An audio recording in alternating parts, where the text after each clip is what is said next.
Husker fans, welcome in. It's Thursday night at 6 o'clock Eastern Time, 5 o'clock Central Time there in Lincoln. And welcome in after a win. It's Huskers live here at MarkRogersTV, the voice of college football. We come your way again every Thursday night with Greg Peterson from Husker Online on Rivals. And we got Chris Wall on the line from Husker Hype. Boys, how we doing tonight? Doing good. Enjoying a little fall 75-degree day in Nebraska here. That's not fair because you've been bragging about the weather for the last few weeks, Greg, and I could just nod my head and agree because it was about the same here. But no. I'm not feeling any 75 degrees for the last week or so here. I like it. All right. Before we get cranked up on the football talk following a big win against Penn State, want to remind everyone that this show, Nebraska Live, is only possible because of the fine people there at Phone Genie. So it's brought to you by the Husker fans at Phone Genie. Go to ToleyBrothersLLC.com. Tolley Brothers offers products for home and work space for serious germ mitigation efforts. Again, at ToleyBrothersLLC.com. Great. We'll start with you and remind everyone, please leave your comments, your questions, debate topics, anything you'd like to serve up. Place it right there in the live chat, and we will get to it. So we got a win to talk about this time. Yeah. It's been, it was what, 357 days, I think it was, since the last year. Okay. Yeah. So felt good, but they were lucky to win that game. I mean, you get off to a 3-touchdown lead and then pretty much blow it. Like, I know everybody watching that game and everybody that was there, so here we go again. But no, they found a way to seal that thing, escape with a W, and a big sack there at the end of the game by Ben Stilley, and come away with the W. And it was a feel-good game just a feel-good game, and Nebraska was the team coming away to feel good. So hopefully they can make it 2 in a row here against Illinois this Saturday. So, yeah, and luckily I think everybody's been looking at the back half of this schedule for Nebraska, and they should be favored in 3 of their last 4 ball games. So, most people kind of figuring that they should do pretty good going down the stretch here. So, yeah, no, they needed to get that win, and it felt great for the guys, especially getting to watch all those guys walk off the field. Haven't seen that team that happy in a long time. So, yeah, hopefully they can just build on that momentum and keep it rolling. Chris, we had you on the line after the game, 30-23 decision over Penn State. And as Greg said, it started off real well. Didn't necessarily look like a game that the Huskers would have to hold on for dear life at the end, but that's the way it wound down, but still a win over Penn State. Your initial thoughts? Yeah, it's going into half, they had a huge lead, 3 touchdowns, and you just never really certain that they're going to do it coming into the second half. So there was that moment with that kind of that broken coverage. They had the tight end go down and make that big play, and even Frost said in his interview, that kind of felt like the Colorado of last year when they ended up losing that game. But he said the difference this week was they won, and obviously that's huge. They needed that win, like Greg said. They all looked really happy and just a really big weight off their shoulders. I mean, Nebraska's been preparing for football for so long, and I can't even imagine what it feels like for those guys in that locker room to go in and actually just celebrate. So really big win for the program, and hopefully, like Greg was saying, they can build on it this week against Illinois, coming off a win. But I like Nebraska's position to move forward and get another one together here. All right, Greg, time to break down the most important and most talked about storyline going into the game, and that's that Luke McCaffrey was given the starting nod over Adrian Martinez. I was the only one wrong on that one. Well, you guys were both just taking stabs at it, and Adrian's been the starter since pretty much he stepped on campus. But they went with Luke, and certainly didn't carry the offense on his back, but wasn't expected to, nor was he needed to. 13 of 21 for $151, a touchdown and a pick, 13 carries for 67 and a touchdown. Yeah, he did what he needed to do. That's for sure. Like I joked that I was the only one that thought that Adrian was going to start, and pretty much I think I was, because everybody in the local media thought Luke was going to start. So I was wrong. But no, it was really good to see. I think you saw the biggest difference you saw was somebody that was, ready to make that snap decision. The offense moved a lot faster with Luke running the helm there. And he doesn't hesitate. As soon as he sees what he wants to do, he takes off and he does it. So I really like that aspect of the game. And just generally just the spark of the offense, I think, is a lot smoother with Luke running it. Adrian still is a captain on this team. So, and like I expected him, he's handled this with the utmost class. He even they had released a video, pregame video that Adrian was, he obviously he knew he wasn't starting the game, and he gave all the credit to Luke, and he pumped the whole team up, and so that speaks a lot for Adrian. Luke, Luke doesn't do everything perfectly, but he did do enough to win the game. You definitely can see what he does when he runs the ball. We still haven't seen him take many stabs down the field yet, but I think that will come as he gets a few more snaps, because you have to remember, by the time this game is over on Saturday, he'll taken double the amount of snaps he's taken in his career at Nebraska, or close to it. So, he hasn't played a lot of football for Nebraska yet. And obviously, I think everybody can agree that the best is yet to come. What you got on this one, Chris, in regards to Luke McCaffrey? Of course, it certainly helped in grabbing the lead, not being put in a situation where he had to bring the team back, throw the ball too much, throw on obvious passing downs, those sorts of things. They were playing from the lead pretty much from the second or third drive. Yeah. I think like Greg said that Luke, he goes fast. I think we expected him to run the tempo. I think his teammates and everyone around him is confident having him out there. They've even said that they like both the quarterbacks, but they definitely feel a sense of confidence with Luke running the ball and being quick. I think that it's Luke's first start ever. I mean, it's his first game starting a game. So there's going to be some mistakes, and there's still going to be some mistakes. I think Luke is not really that smooth out there with things. There's some times where I don't know if it's communication or whatnot, but they're running into each other, some miscommunication back there, and everything's not super smooth yet, but Luke's just kind of like that backyard football guy that just can create things. And that third down where he was getting drilled by a lineman and gave up his body, and he threw the ball left-handed to Scott out of the backfield. I mean, that was a huge pickup. Just things that he creates. The other one, the big one, I think, too, is you go back to the very first drive. They get all the way down there.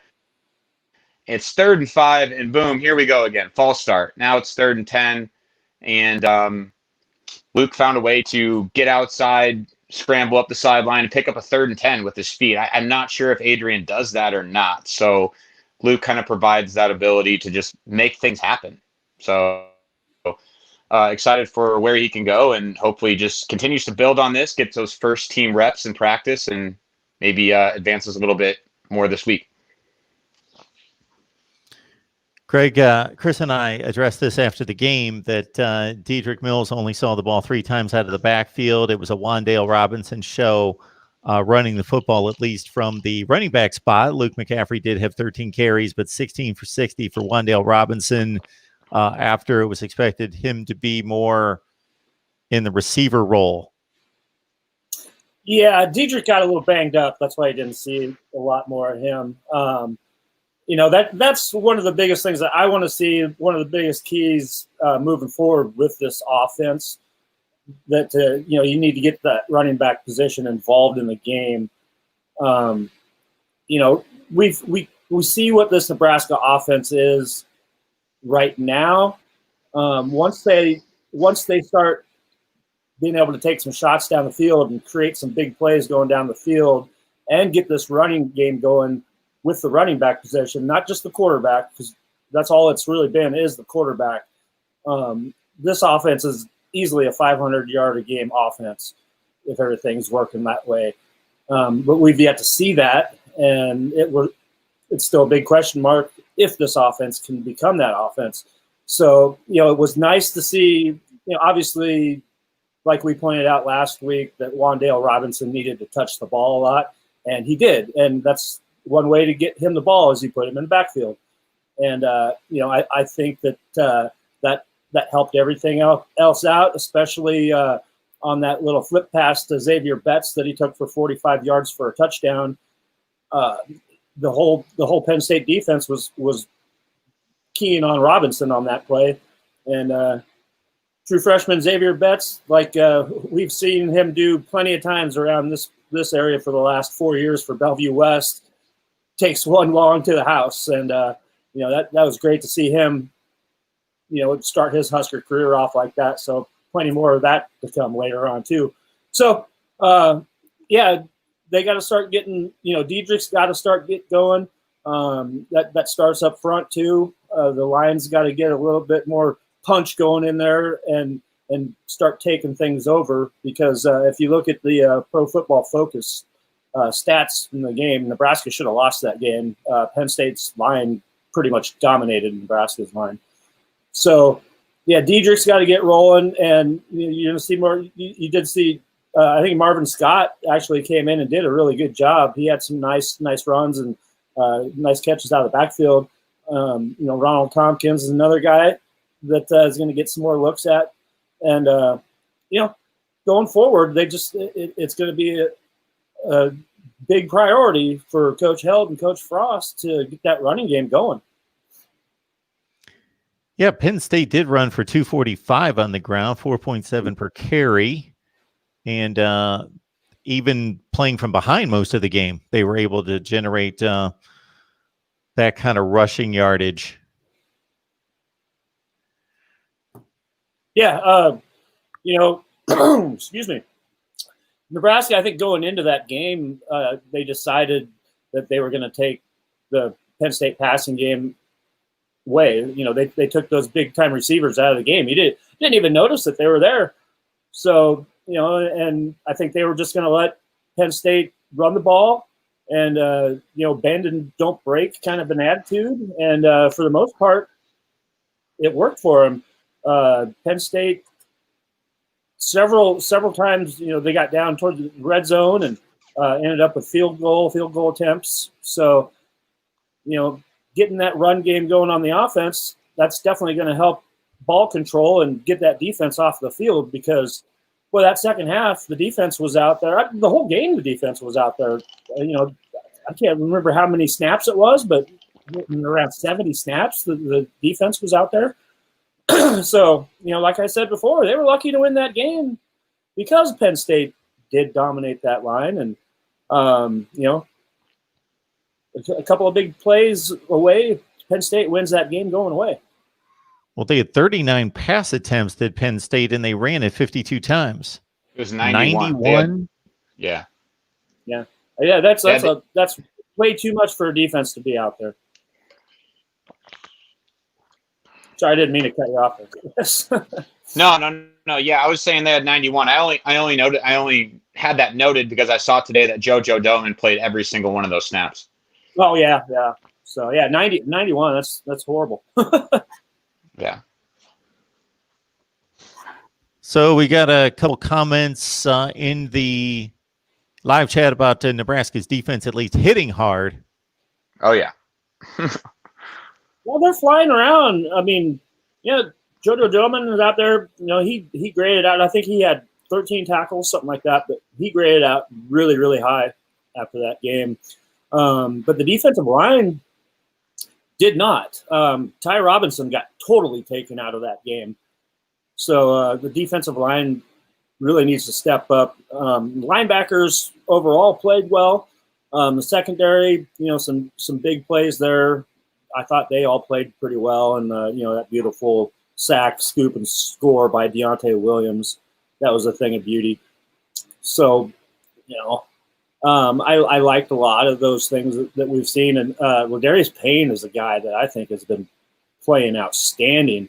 He's a guy that comes in from JUCO, and he was a defensive end in a 4-3 at JUCO, and he comes in and switches up to a 3-4 here at Nebraska, and he's standing up, and boy, he learned that quickly. That's not an easy thing to do. I heard former black shirt Jay Moore talking about that. He had to do the same thing when he went to the NFL, and he says it took him forever to pick that up. So Ladarius Payne, he's been lights out lately. So I liked a lot of things that I saw from that defense on last Saturday.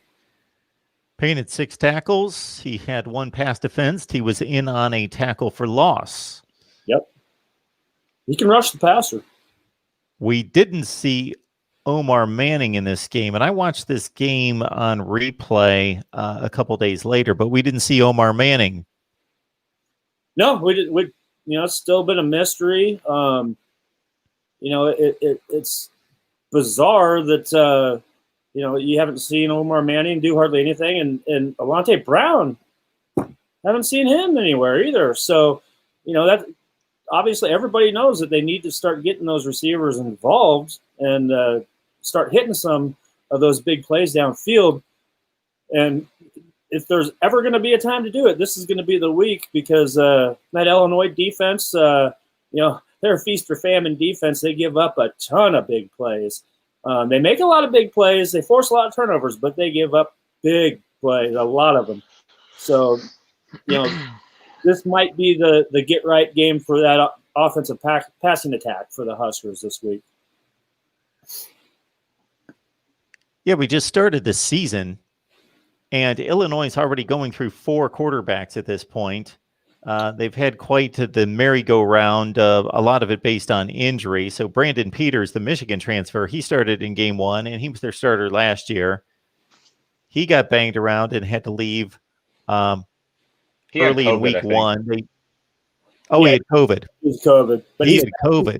He's okay. Out. Yeah, he's been out for 2. Yeah, he was out for 2 weeks. They had like a Taylor guy, and then this past week they had that Isaiah Williams, and he rushed for like 195 yards. Yes. Coming of juice. Right. But Brandon Peters did play. He did start the first game. Yeah. So he started game 1. Okay, against Illinois. Hit 8 of 19 in that game. They get trounced by Wisconsin. And then they go to Matt Robinson. He was their second stringer on the depth chart. And he gets knocked out of the game against who they play next. He started against Purdue. So Matt Robinson starts against Purdue. They get behind by a zillion points against Purdue. They bring in this Corin Taylor. He gets into the game. He lights it on fire in game 2 against Purdue. They come all the way back. They get within 8 yards of tying the game at the gun, but they lose to Purdue. And then Corin Taylor gets the start against Minnesota. And that's when Isaiah Williams took over, because Corin Taylor didn't play well. Isaiah Williams, the 5-star, the guy that they've been looking for, has the huge game, as Chris points to, in their last time out against Rutgers, a game that they won at the gun on a field goal, 23-20. So I would think that Isaiah Williams has won the job. I would hope that Isaiah Williams, after almost 200 yards rushing, had a decent day passing on big plays, only hit 7 of 21, but some big plays mixed in there, that he's going to be the guy that Nebraska is going to see. Most of the consensus around here is that we're probably going to see both him and Peters play, possibly go into a 2-quarterback system. Williams last week, he ran the ball 31 times. He had 31 carries, and 28 of those were designed runs for the quarterback, and the other 3 were scrambles. So that's what he does. So that's not really that big of a surprising number that he put up. And he's not very good at throwing the ball. Obviously, those numbers, they show that. So, yeah, if they're going to have to depend on the quarterback running game, they haven't seen that yet. So that could really, really, really give Nebraska problems. Nebraska played Ohio State, and they didn't even see that. Justin Fields is not that kind of a guy. So this is going to be the first time that you're going to have one of these elusive running quarterbacks that you've got to be able to contain him. You got to be able to play sideline to sideline. So if you see Williams out there for most of the game, hopefully Nebraska is ready for that. And like I said, don't be surprised if then they bring in Brandon Peters for a little change of pace and hit the passing attack as well, because I can't remember his name, but they got that big old physical wide receiver. Something a baby.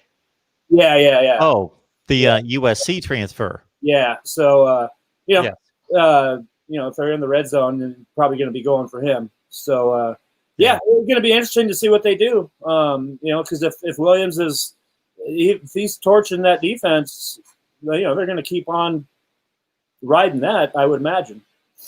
Yeah, Joshi Maturba Bebe, 11 catches for $144 this season. Yeah, he transferred in from USC. He was a big recruit for them. Yeah. Scott is asking a question I was going to get to at some point, with Adrian Martinez apparently being demoted.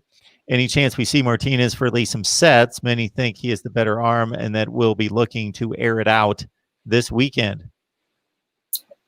Personally, I don't think so. You gave the keys to Luke, and in barring an injury, I don't think you do see Adrian back out there unless the game is already over and it's mop up time.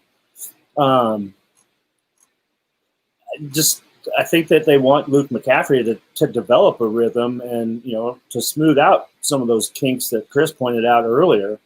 Because one thing that I was also noticing a lot back there was Cameron Jurgens all of a sudden was back to these high snaps again that really drove Adrian Martinez nuts last year at the beginning of the season. And I don't know if that was because he was out and he missed the week before, and Matt Farniok stepped in and played well at center.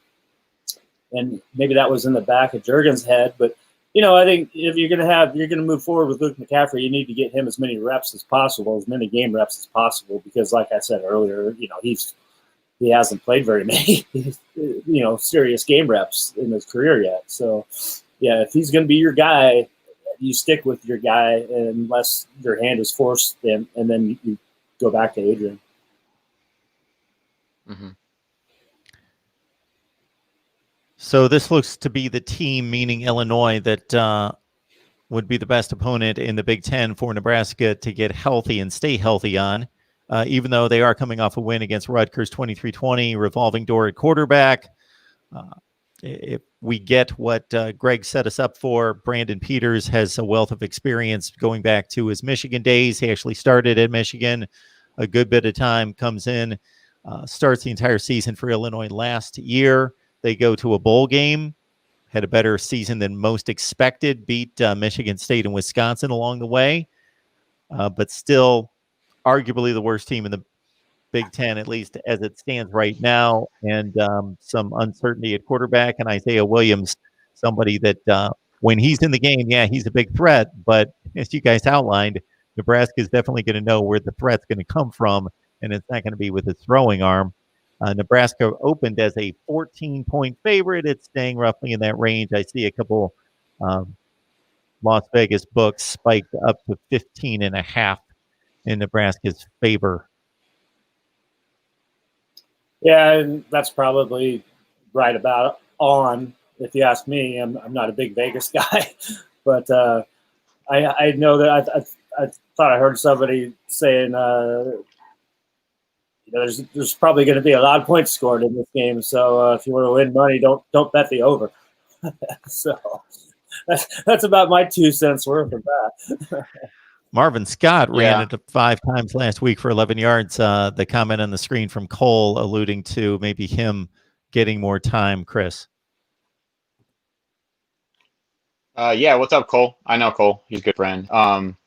But yeah, it's kind of weird that we haven't seen Ramir and Tompkins a little bit more. So Marvin Scott's really impressed me. I didn't really see him coming on the way he has. I thought maybe Sevion Morrison would get some carries before him, but I guess I could see Scott stepping in behind Mills if he couldn't go for some reason. I think that he provides a really good spark back there and catches the ball well enough out of the backfield. So I definitely could see that. I think Nebraska more than likely will lean on getting that run game going early against Illinois, imposing their will. And then hopefully maybe you see a little bit of passing, maybe some play action, down the field and whatnot. And I don't think they need to do that much in a passing game either. Just some short passes here and there. They had a really nice out route to Betts last week. It was like a, short out, but he caught the ball and Betts was really smooth. He's really athletic and he got upfield and got some good yards. So, like I said, I don't think they need to do that much in the passing game, but I think you'll see him throw it a little bit more and use Scott as well as Wandale a little bit in the backfield.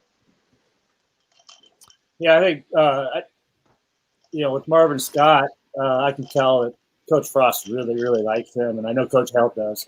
I think the biggest reason why you're seeing Marvin out there is he's been the healthy guy back there.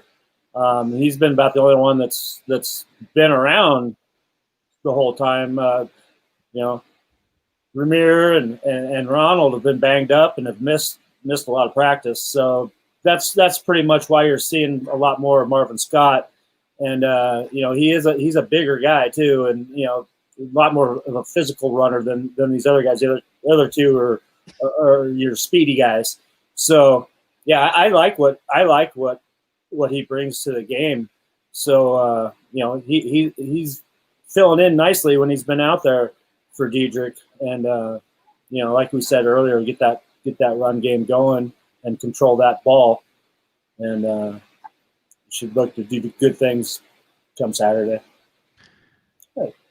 Nebraska fans, it's every Thursday night, 5 o'clock Central Time, 6 o'clock Eastern Time. We talk Nebraska football with these two, and we may bring on some other guests here in the future. So let your Nebraska family, your friends, folks that you know out there on social media know that we are here each and every week. Share the videos on social media as well. Also, keep in mind that our Nebraska Cornhuskers live show is brought to you by the fine folks at and also Husker fans. That's why they wanted to do this thing at Phone Genie. Go to ToleyBrothersLLC.com, and that's where you find their fine products there. Toley Brothers offers products for home and workplace for serious germ mitigation efforts. Germ mitigation efforts. Yes, that seems to be on a lot of people's minds these days and have been for quite some time, and it'll be a great day when we think less about germ mitigation efforts. But for right now, go to ToleyBrothersLLC.com and you'll see a number of products there that will help you in that area. All right. I believe, Greg, we're looking at 4 weeks from yesterday's National Signing Day in December. I think we've got anything on the horizon there? Any hot shots that we need to be looking out for that could be committing at any point? I think they're going to finish out their class right around signing day. That's kind of the way things are going because, all the prospects out there are starting to wrap up their senior seasons. We've got state finals or the state title games here tomorrow night in the state of Nebraska. So I think once that's out of the way, some of these guys are going to finally make their decisions. Just not a whole lot of, real big fish out there that they're after. They've pretty much gotten everything that they've been wanting to get besides, maybe some extra help that, pass rushing help. Always looking at some of those outside linebackers and everything.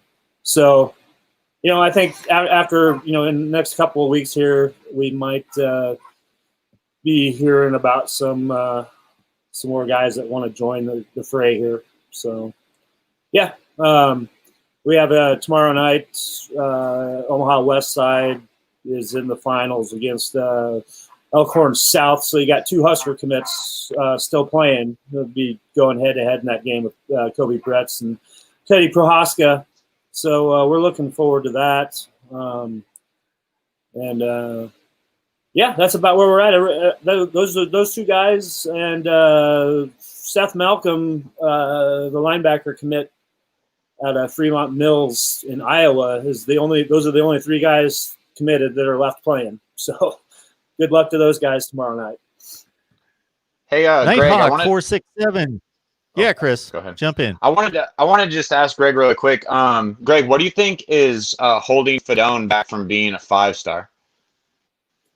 Fedone's he's right there, and there's rivals. The next rankings update will be coming out, and his name is right there at the top of the list for getting a 5-star or getting his 5th star. I would. I don't want to tip my hand. We'll say that right now, but all right, should be excited. But yeah, no, he's definitely done enough to earn that 5th star, in my opinion. He's most definitely one of the top tight end prospects in the country, and unfortunately, they got knocked out of the playoffs last week.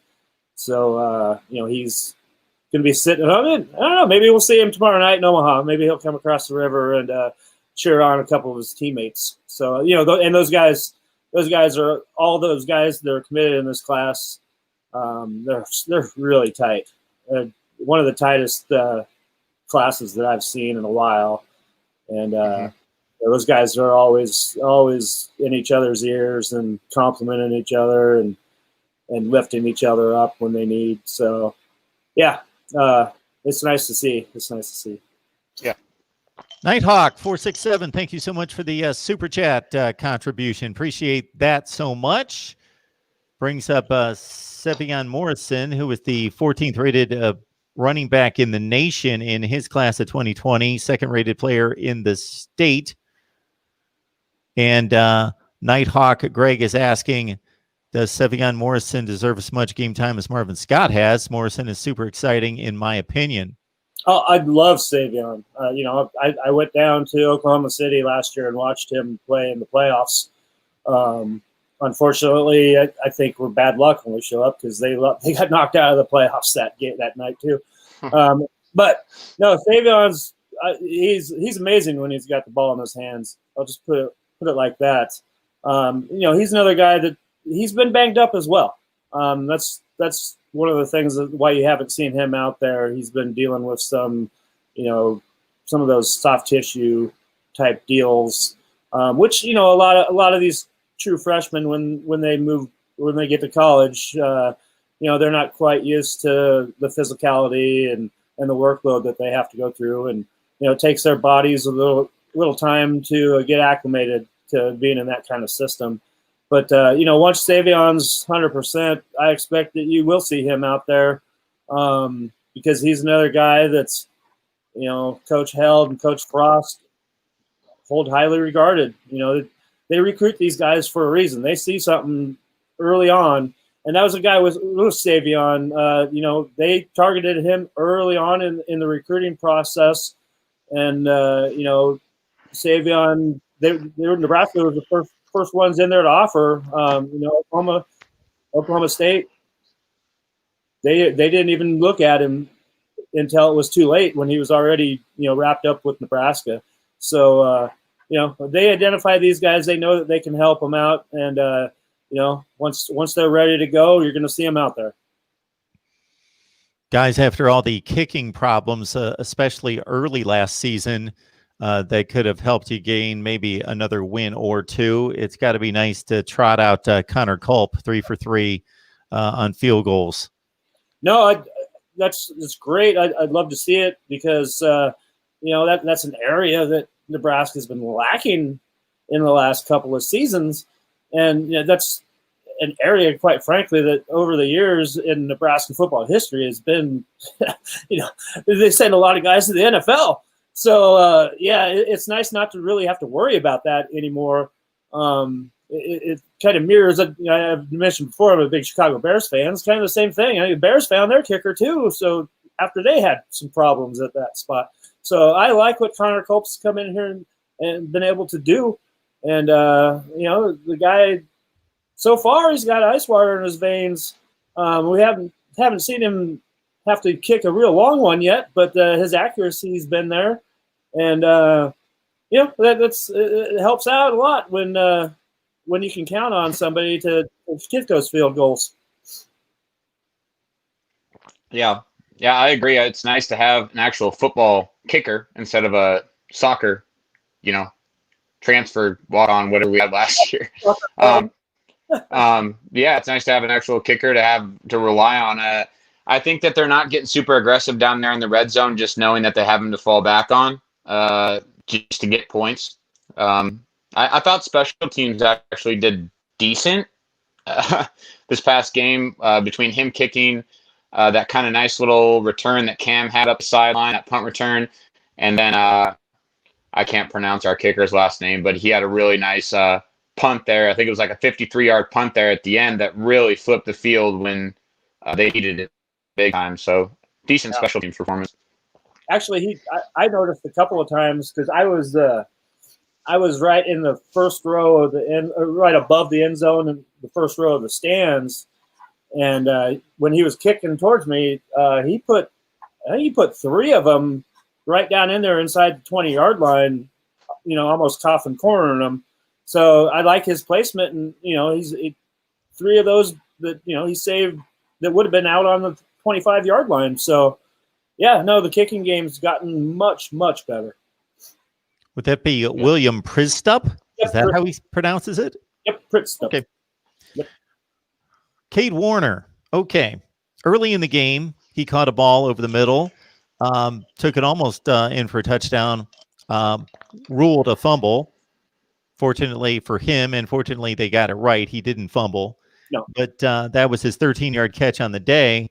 And as Justin Adams is commenting here, any chance Cade Warner loses playing time for dropping 2 touchdowns in the last 3 weeks?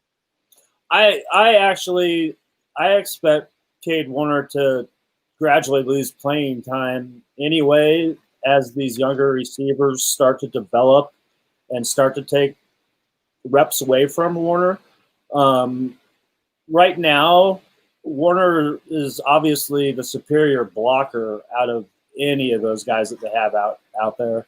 So, you're always going to need that out of Cade Warner, but I think you're going to see some of these younger guys getting more of the targets out there when they need it. Yeah. I think Cade's really intelligent. He knows the playbook, right? So that's why he's out there. I mean, he's got good enough hands. Does he have the athleticism of Fleming? Probably not. That one ball that he dropped in the end zone, obviously you got to catch the ball, but that one play alone is not going to change necessarily his playing time. I think it goes back to not necessarily knowing the playbook, but when you get out there and a defense switches up a look or you audible to a different play call, do you know as a receiver what the heck to do? So I think once the younger guys do know what they're doing, I think you'll probably just see them out there because they're more athletic in general.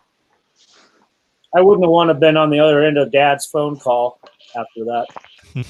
No, he. I don't know if you saw, but Kurt was kind of on Twitter, kind of defending Cade too. After some of the Nebraska fans were just saying some things that were, catch the dang ball. Oh yeah, 3 or 4 different ones. He was on there, kind of defending.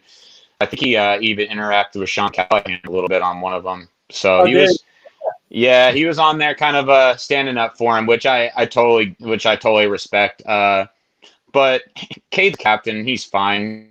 Oh and he'll have a chance. He'll have his chance again to catch a touchdown, and he'll get it done. Joel Tilson has Nebraska turned the corner, which anytime I get a question like that, I need to have some kind of definition of what is turning the corner. They won a game. The week before, the performance against Northwestern, although we weren't too excited about it, has to be given some level of respect the more Northwestern wins these games. Now we'll find out this week if Northwestern's most likely the best team in the Big Ten West. I would guess no, but are they probably the second best? Probably, based on who they've beaten. They've knocked off Iowa and Purdue, the other assumed second or third best teams in the division. So the Nebraska effort across the board, I know you guys wanted better than 1 and 2 at this point, but considering that Penn State's got a loaded roster, yeah, they're kind of coming off the rails in regards to maybe motivation and incentive, but still a loaded roster of top 10 to 15 talent. The game against Ohio State much closer than what the score would indicate. And again, Northwestern's a 4-0 football team that's ranked in the top 10 or 15 in the nation. It's been a much more consistent, formidable effort from this football team through 3 games than it has been. Yeah. If you want to say turning the corner, I'll say that I like the effort. They've turned the corner on the effort, I think. But if you look at their record, I think they're right where most people probably thought they would have been. When you know, obviously they didn't play Wisconsin, but most people probably thought that they would have lost to Ohio State, to Penn State, and Wisconsin at this point and beaten Northwestern. So, yeah, they haven't turned any kind of a corner as far as, you know, being a dominant football team again. You know, there's still a long way to go, and we've alluded to that this team is still a question mark. We don't know what they are. And obviously they have played against 3 pretty darn good defenses already. And, you know, this week they're playing against one that's not so good. And, you know, maybe you could say this offense turns a corner if they do what a lot of people expect them to do, and that's roll up a lot of points and a lot of yards this coming Saturday against the Illini. Yeah, I think I would say the defense has turned a little bit of a corner, just because of those last couple stops there at the end of the game. I think the defense is hitting really well, and they're playing faster than they have in past years. I wouldn't say that the team necessarily has turned a corner. They just won 1 game. I think Penn State's a good team too. I think obviously they're 0-4, but man, they have some big guys on the line, and Nebraska kind of got pushed around a little bit in there. But I think the defense in general has turned a little bit of a corner, and now I think it's probably up to the offense to put it together and strap another win or 2 together in a row here. As Greg mentioned off the top, in addition to Illinois, 3 other games, 2 on the road against Iowa and Purdue, in which you would expect Nebraska would be a slight to substantial underdog. And when I say substantial, I mean like a touchdown. It's not going to be anything crazy, but probably I would guesstimate at this point a solid 6 or 7 point dog at Iowa, and maybe more like a field goal underdog, something in that range, 3 or 4 points, depending on what happens, of course, over the next few weeks against Purdue and the way Minnesota's playing. Aside from their game against Illinois, it's maybe a toss-up, or maybe Nebraska, if they can continue to improve. They're a favorite against Minnesota, so they're looking to go 2-2, 3-1. 3-1, I would think, would be a mark, I'm guessing, that you two would feel good about in these last 4 games? Absolutely. That gives you a lot of momentum, and you feel good that you're on the upswing and you're starting to, kind of put the pieces together, that, you're trying to build this thing, and it's a slow process. I know people hate to hear that, but it is a slow process. And, you have to remember, too, that Scott Frost only has 2 complete recruiting classes here that he's recruited, and he's starting to get his guys in here. It's coming slow, but another recruiting class this year. and you're starting to see a lot of those young guys out there on the field. So it's working in the right direction, and yeah, I don't know if you agree with me or not on that, Chris. Yeah, I would say I would. Yeah, definitely 3-1. I mean, if they can go 3-1 in these last four, I think that's absolutely a big success. I mean, even if they can win two of these last two, I think they would feel decent about that. Maybe win their crossover, go to a bowl game and whatnot. Scott Frost has lost 10 games by a touchdown or less. So I think it was just really big for them to get this first one and just know that in that situation down there at the end, when it's fourth down, that what, it always doesn't have to end bad. You can make a play, you can step up, you can win the game. So I think moving forward, they have this feeling now, and I think they can really build on that. And at least two more wins, I think, would be a good feeling to the end of the season. But I think they're more than capable of winning 3 out of the last 4. Yeah, I think they're a better football team than Illinois and Minnesota right now. Right now, and Iowa and Purdue, I'm going to throw the records out. I think Purdue's 2-1, maybe 3-1 now, and Iowa's 2-2. But records aside, I think those two teams are roughly fringe top 25 teams. I think they are two of the 25 to 30 best teams in the country. So if they could beat one of those two, I think that's a really good finish. And then again, hold up against Illinois and Minnesota, win those games. That aren't going to be easy. Those are by no means gimme games. Nebraska's not gotten to that point where they can look past anybody. But at the same time, this could go run anywhere from 0-4 to 4-0, to be honest. But I would think 2-2 is okay, and 3-1 would be really accomplishing something, especially considering Iowa and Purdue on the road in the middle of all of that. Well, I think too that the key is you've got to beat Iowa. They've got to come through and finally beat Iowa. And that's coming up Black Friday. So that's going to be your big one right there. If you can beat Iowa, then you're really starting to feel that things are on your upkick here, and you're moving in the right direction. Yeah, I agree. I think Iowa will be very similar to the Northwestern game as far as the feel of it. I think just Iowa is really good in the trenches. They're very sound, and Nebraska is just going to have to find a way to score those points when they're in front of them. These shows that we bring you throughout the week, Florida State, Miami, Ohio State, Nebraska, they're brought to you by basically you guys giving as individuals, sponsors. That's what you could consider yourselves when you give to the Super Chat, but also in the case of Nebraska and any other shows, because I get these offers almost by the day that people want more team-specific shows, but they need to be sponsored. We're here full-time. This is the job. This is the business. And so we need to be able to provide the support for these. And the fine folks there at Tolley Brothers are supporting our at least 9 weeks going forward here on Nebraska Live. So brought to you by, yes, the Husker fans at Phone Genie. Go to TolleyBrothersLLC.com. You see it right there on the banner, TolleyBrothersLLC.com. They offer products for home and workplace serious germ mitigation efforts. So please check out their products right there. And again, we appreciate a contribution that did come in earlier. We've got a couple more minutes. And we've got, thought we had a few comments or questions that we could move on to. A couple. I think somebody was asking if you see more of Alante, and then somebody asked if we thought that Adrian would transfer.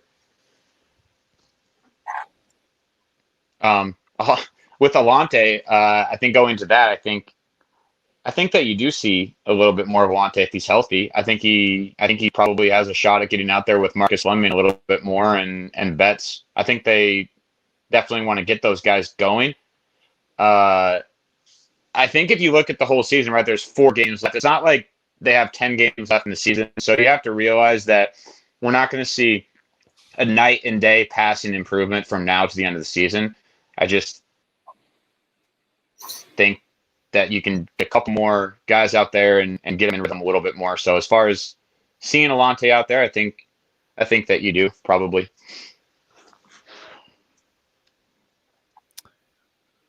All right. Anything else on this one before we move on? See this Illinois game coming up. It's a noon, 11 a.m. Central Time, Big Ten Network game against the Illini. All right. Then, of course, yes, that Friday game that I always look forward to against Iowa, day after Thanksgiving. Hey, at least that one's not an 11 a.m. kick. No, that's going to be at noon. You get an extra hour. There you go. Well, it's just bizarre being there, though. Oh, man. I hadn't been there since March, and it's just a strange feeling when there's... What was... Yeah, Greg, what was... I mean, what did a play feel like when Xavier Betts was running down the field? Did it feel weird that there was just only a few people yelling? Did they yell out? What feeling of that? Yeah, it was weird. I tweeted out that it was reminding me of a Class D state title game in Memorial Stadium when there's hardly any fans there. And they had a really terrible piped-in kind of crowd noise that never really fluctuated. So it was strange. It was like it was raining the whole time or something, and you could hear everything that was going on the field. So yeah, all you really heard was the players reacting to plays like that. You could hear, like on defense, you could always hear Cam Taylor-Britt always doing his laugh and all that, and so yeah, it was a different thing because usually you can't hear yourself think, when a play like that happens.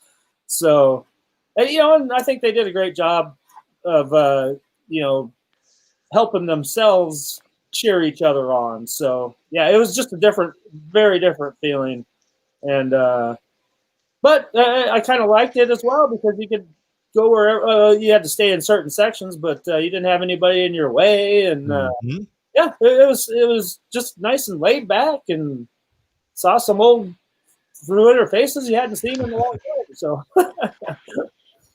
All right, folks, also keep in mind that we've got 63 on the line right now, and it's the most that we've had for this entire hour. So you've basically missed the entire show. So what you need to do is go back, and once this video posts, which should take about 15 minutes, go back and watch the remainder of the show with myself, with Greg, and with Chris, and make sure that you mark it down somewhere where you know where you're going to be next Thursday at 6 o'clock Eastern, 5 o'clock Central to join us live for Nebraska Cornhuskers Live. And if you can't make it live, the video is going to post, and we're going to be right here to talk Nebraska football. Get this out there on social media. Let people know that we're here talking Nebraska football all the time. Again, with Chris Wall from Husker Hype and also Greg Peterson. You can join them on Husker Online on Rivals, covering Nebraska football, and the Huskers back at home. Yes, back at home as a 2-touchdown favorite against Illinois, trying to stretch that record and even it up at 2-2. Guys, we always appreciate it. And one more time, this broadcast is brought to you by the fine folks and the Husker fans at Phone Genie, ToleyBrothersLLC.com. Please join them. This, again, is important because of what's going on across the country right now. And Tolley Brothers, they offer products for home and workplace serious germ mitigation efforts right there. All right, Greg, Chris, thank you so much. Appreciate you guys as always. And we will do it again next week.